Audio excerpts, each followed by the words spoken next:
none of you seems to be acknowledging the fact that there's a lot of scams and frauds that run around this idea of spirituality, healing touches, crystals, all this stuff. And some of these scams and frauds don't just end with people losing money. Some of these scams and frauds ends with people losing their life.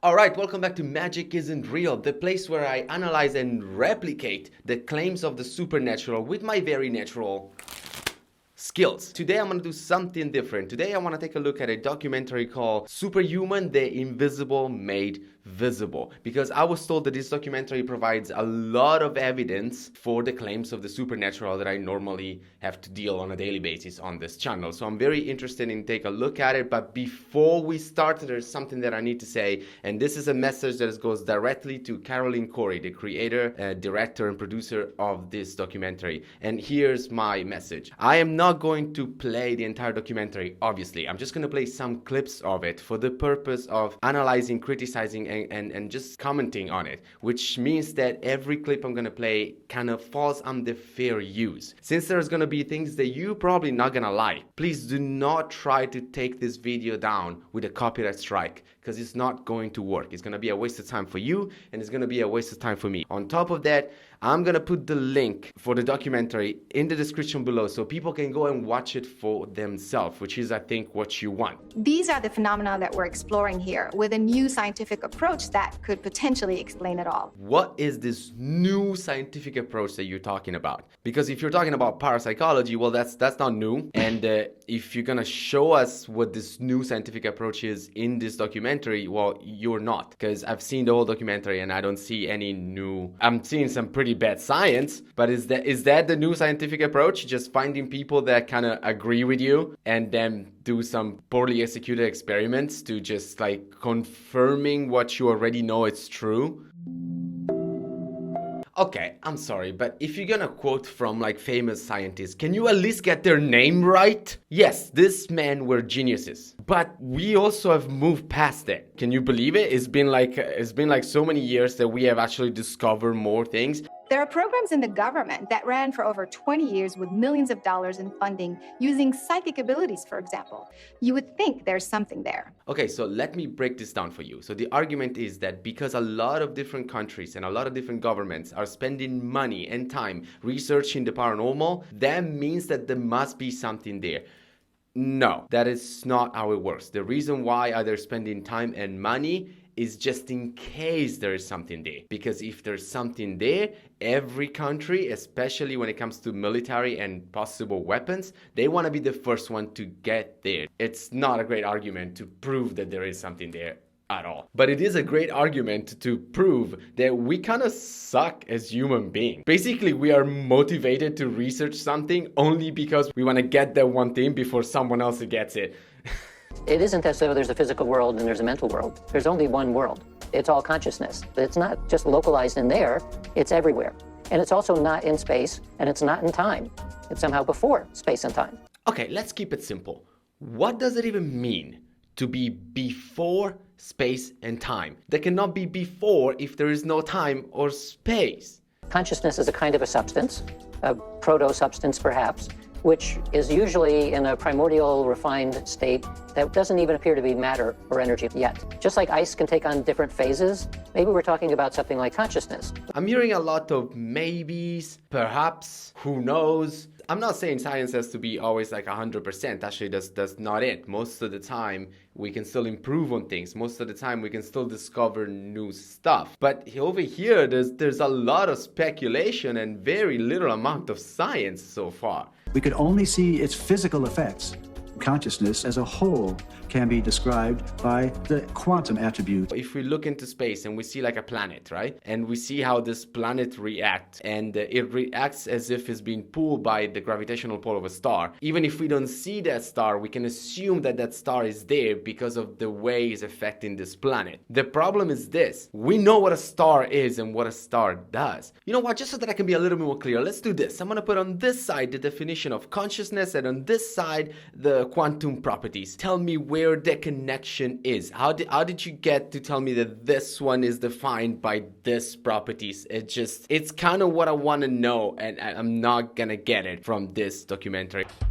If there is such a thing as a psychic spy, I was curious to learn how the soldier. As a filmmaker myself, I understand the importance of like getting B-roll, getting like kind of stock footage and stock images so you can make your videos a bit more interesting. But what is this picture? It's like, oh, we need to talk about psychic Russian spy. And everybody knows a psychic Russian spy, they don't need to write things down. They write with their mind on a blank piece of paper. The other guy is making a gesture with his hand as if he's holding a pen, but he has no pen.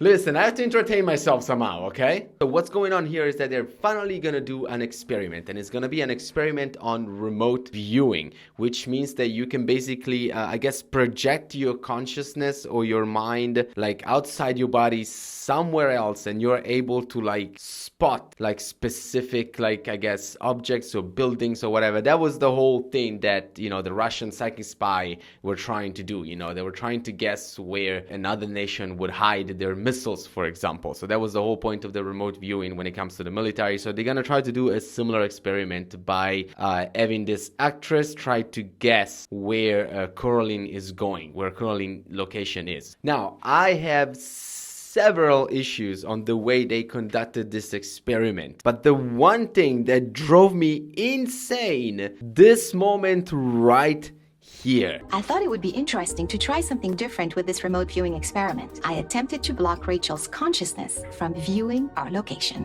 Why would you do that? You're messing up with the experiment for no reason. Also, this is a different experiment. They're gonna try to phrase it as if she could see a bunch of things until she couldn't see them anymore. But even if that's the case, that's not how you conduct this experiment, because if that was the purpose, to see if you can stop it, then you should have seen exactly at what time you're doing this. Now, let's talk about the whole experiment itself, because as I said, I have several issues with it. If it is actually happening, is it that she's doing like remote viewing, like she's sending a consciousness somewhere else? Can she do it only with Caroline because they're connected? Is it possible that it's not her going somewhere with her mind, but it's Caroline sending this information to her? Is it possible that maybe it's not remote viewing, maybe it's preconditioned, maybe she's predicting the future? This should have been like a bit more specific. Also, let's talk about the things that she's guessing. I'm seeing mountains and red.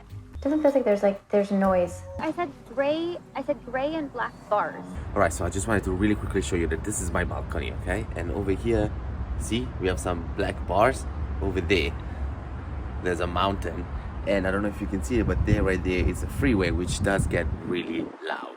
They act super impressed because she said noises, and there's a statue of a giant guitar. You know what would have been impressive? If she would have said a statue of a giant guitar. And even when she went like specific, and this is like super weird. So she mentioned the Starbucks, right? And then this happens. And over here on the next page, you can see I wrote Starbucks. Was there a Starbucks involved? I don't know about. No way! Did you guys go to Starbucks? I should have warned you, don't take any side trips. It's almost like they didn't have any footage of them taking Starbucks, so they took this picture after to put it in the documentary, because why is this a picture and not like footage? Also, they're so excited that she mentioned Christmas light. Well, first of all, one of the biggest things I picked up on was decorative lights. Like I literally wrote like Christmas lights, decorative lights, and That's a Christmas tree. And from that Starbucks cup, I can tell that it's Christmas time, which means that most likely there is gonna be Christmas decoration around the city. You get what I mean? Anyway, all of this is besides the point, because the true way this experiment should have been run, it should have been a bunch of random coordinates from places that could be anywhere in the world, possible places where none of the participants has ever been before. These random coordinates should have kept a secret from everybody, and then should have been selected by a random, you can have one of those random number generator, would have to select which coordinate to use.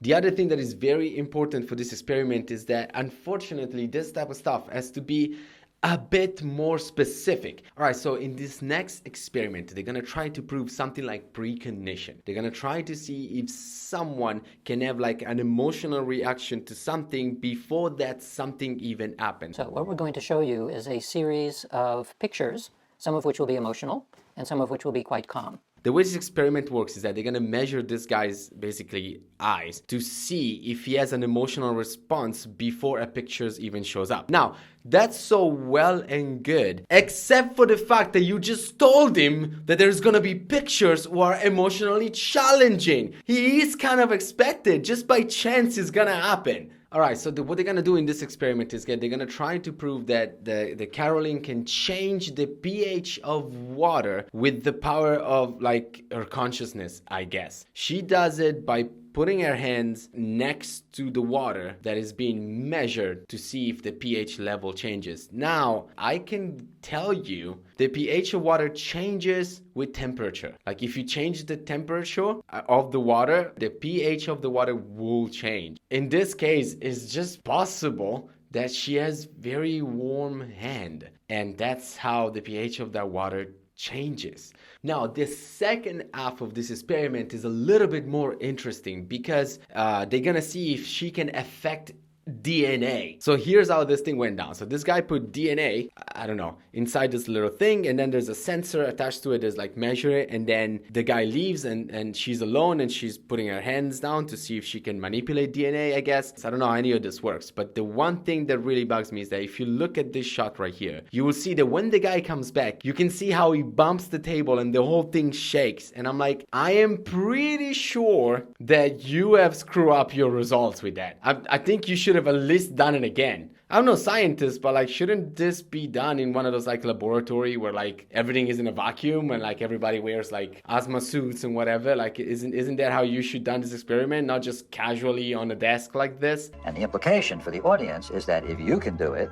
then we can do it, and with our own intention, we can heal our own body. But can we though? Or better, can you? You've been running experiments for this all of your life and you seem to be convinced. So why aren't you showing us that? Why, instead of changing like a small amount of DNA in a little test tube, why are we not seeing you person who says that this is possible, you person who've been studying this for most of your life, why aren't we seeing you curing an actual person at a hospital as the experiment? Like, what's the holdup? Because you believe it, you saw it with your science, so just do it. The power of that unconditional love to fully influence everything in our existence. Wait. Now we're talking about love? Love. What is love? Baby, don't hurt me. Don't hurt me? No more. Like, love is not a thing. We made it up. You know that some like psychopath killers, they justify what they do with love? Baby, don't hurt me. I also think it keeps your body healthier too. Oh, don't bring Star Trek into this, please. Also, these poor actors, they have been edited so much. I don't even know what is this, like listen to the sentence and tell me what is the subject of this sentence. I also think it keeps your body healthier too. You have less stress when you open yourself up to positive things rather than dwelling in what's going to go wrong. All right, so in this next experiment, they're trying to demonstrate how you can project your own thoughts and intention and emotion in the outside world using your voice, also known as talking. Can you talk about something that's really, really bothering you right now? She's been asked to talk about something that is frustrating for her, and then she talks about something frustrating, and the result on the screen is that like, oh look, this is frustrating you.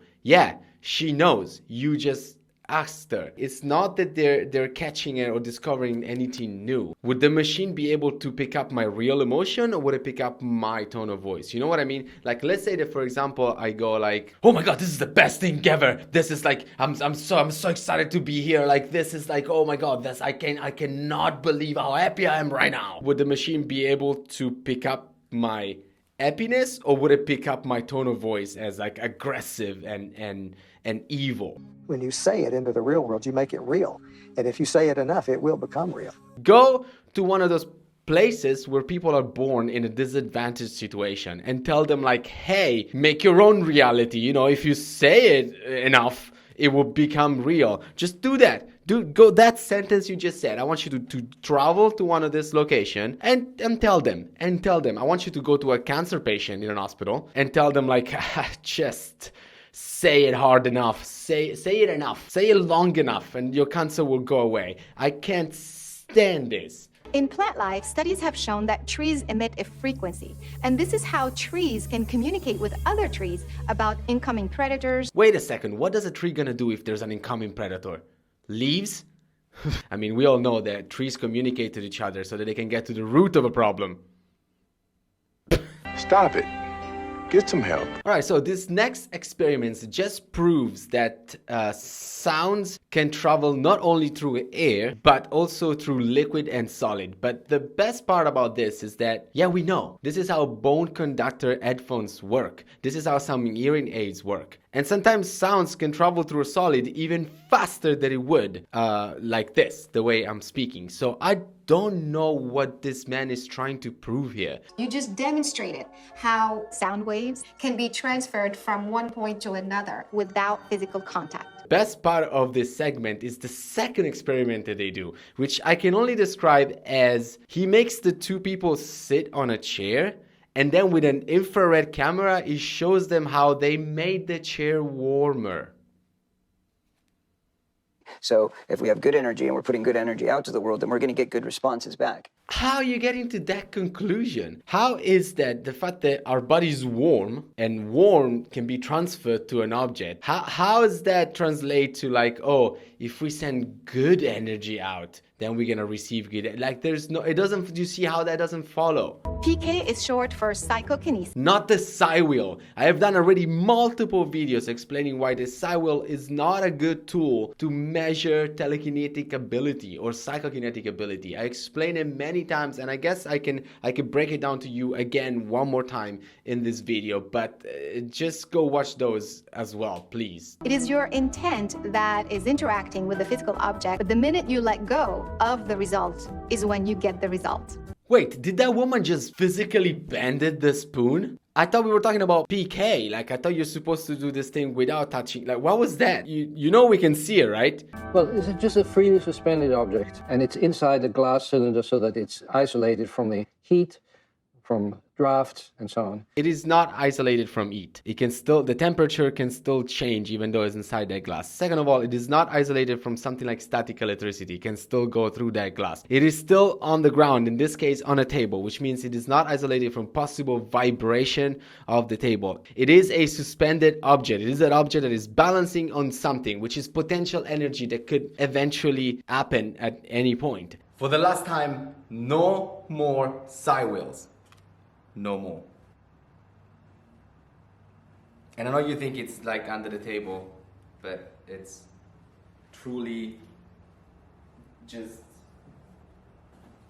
What we do is to basically focus on it and make it turn. Either there is something and that's it, we can't go past the psi wheel. That's the only thing we ever gonna be able to move. Or it's simply there's nothing there and the psi wheel moves because of physical things that happen in the world. Or third, we're doing it wrong. Because think about it. Think of like something like the Olympics, right? The Olympics have existed for, I know, hundreds of years, and the way we do them has evolved. Like athletes have become better at understanding the sports, at understanding what kind of muscle you need to train. They have become faster. We have figured out a better way. We have figured out a better diet. While this was happening in the Olympics, over here, where there's the telekinesis and psycho touch, we're still stuck at step one. Alright, so the last part of this documentary deals with a bunch of people that apparently have figured out a way to see without seeing. I don't have much to say about this, except for like a few nitpick. Like for example, this kid playing ping pong, the way he tilts his head up like this, it really makes me think that he can see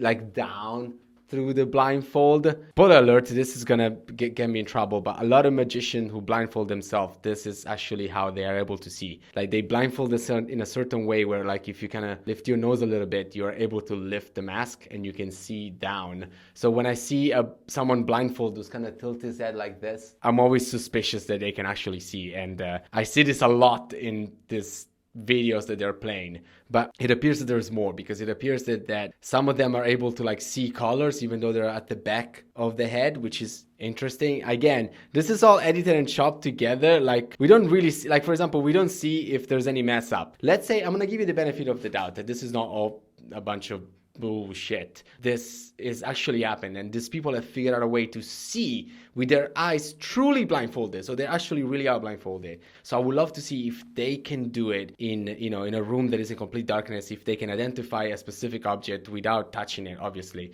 or if they can identify a specific color. If they cannot do it in a room that is in complete darkness, that means that they still need the light to hit the object, which means that this could be something physical and not metaphysical. Apparently there's a lot of schools around the world that offer this class. Like they offer you the chance to learn how to see without seeing. So, I would love to just simply do it, except that I don't have the money to do it at the moment. So all I'm going to do right now is that I'm just going to plug my own Patreon page, guys.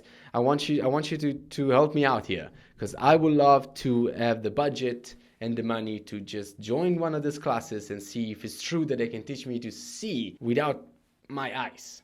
Magic tricks and effects that I perform on this channel, I teach on my Patreon. And also, right now you're looking at a kind of like edited down version of this video because I wanted to get like straight to the point for certain things. But if you're interested in hearing a little bit more of what I think about this documentary, you will find like a longer version of this video on my Patreon when I analyze certain parts and I go a bit more specific in certain thoughts that I have. Okay, so here's my final thought on this documentary and the reason why I found it problematic. It is not so much the documentary itself, but is what this documentary could be used for. I don't know if you, Caroline, are aware. I don't know if the scientists are aware, but none of you seems to be acknowledging the fact that there's a lot of scams and frauds that run around this idea of spirituality, healing touches, crystals, all this stuff. And some of these scams and frauds don't just end with people losing money. Some of these scams and frauds end with people losing their life or getting injured for the rest of their life. And now the fact that you don't see how this documentary now can be used by these people. I'm not saying it's you. I'm just saying your experiments, this project now can be used by these people who performs the scams and frauds as evidence that what they do is legit when it's not.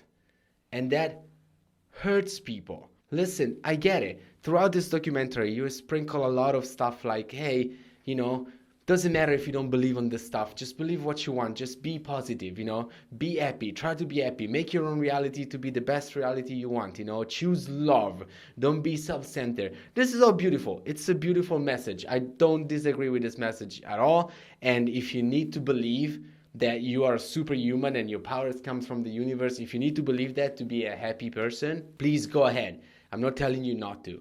But I need you to acknowledge that unfortunately there are people out there who are taking advantage of this idea of consciousness and spirituality to push their own scams that could be potentially very, very, very dangerous. Some people are gonna use this documentary as evidence, and then they're gonna make a choice that's gonna lead them into some very dark places of people who are gonna take advantage of them. Anyway, I would love to have a chat with you. My channel is open, so I would love to have a chat with you. I would love to talk about this specific aspect of your industry, I guess. And I would love to kind of challenge your belief and maybe even give some suggestions on how this experiment could be run next time you're thinking of doing something like that. If you are still here watching this video, I want you to comment Nikola Tesla, misspelled on purpose, in the comment section. And I shall see you next time. This has been Magic Isn't Real. Peace out.